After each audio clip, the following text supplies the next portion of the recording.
ధన్‌రాజ్ 'జై' సినిమాతో మొదలుపెట్టి, ఆ తర్వాత కమెడియన్‌గా చాలా సినిమాల్లో నటించి ఫేమస్ అయ్యాడు. 'జబర్దస్త్'తో మరింత పాపులర్ తెచ్చుకున్నాడు.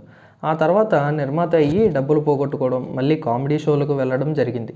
నటుడిగా ప్రస్తుతం 'అడపాదడపా' సినిమాలు చేస్తున్న దర్శకుడిగా మారి, ఇప్పుడు 'రామం రాఘవం' సినిమాతో ప్రేక్షకుల ముందుకు రాబోతున్నాడు.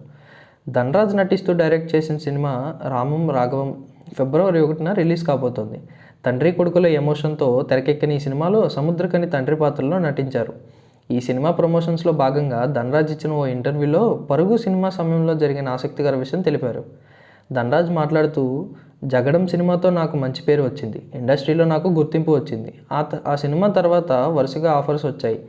బాలకృష్ణ సినిమా ఒకటి, 'పరుగు', 'గొడవ', 'యువత' ఇలా వరుస ఛాన్సులు వచ్చాయి. నాకే ఇన్ని అవకాశాలు అని ఆశ్చర్యపోయాను కూడా.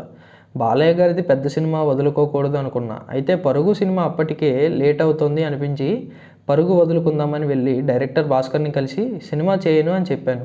అప్పుడే అల్లు అర్జున్ మా దగ్గర నుంచి వెళ్తూ నన్ను పిలిచాడు. అల్లు అర్జున్ పిలిచి 'జగడంలో బాగా చేశావు.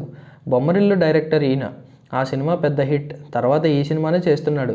ఈ సినిమా చెయ్యి నీకు పేరొస్తుంది అని చెప్పారు. ఇంకా అల్లు అర్జున్ చెప్పిన తర్వాత సరే అని 'పరుగు' సినిమా చేశానని తెలిపారు. 'పరుగు' సినిమాలో ధన్‌రాజ్, అల్లు అర్జున్ ఫ్రెండ్స్‌లో ఒకడిగా కనిపిస్తారు.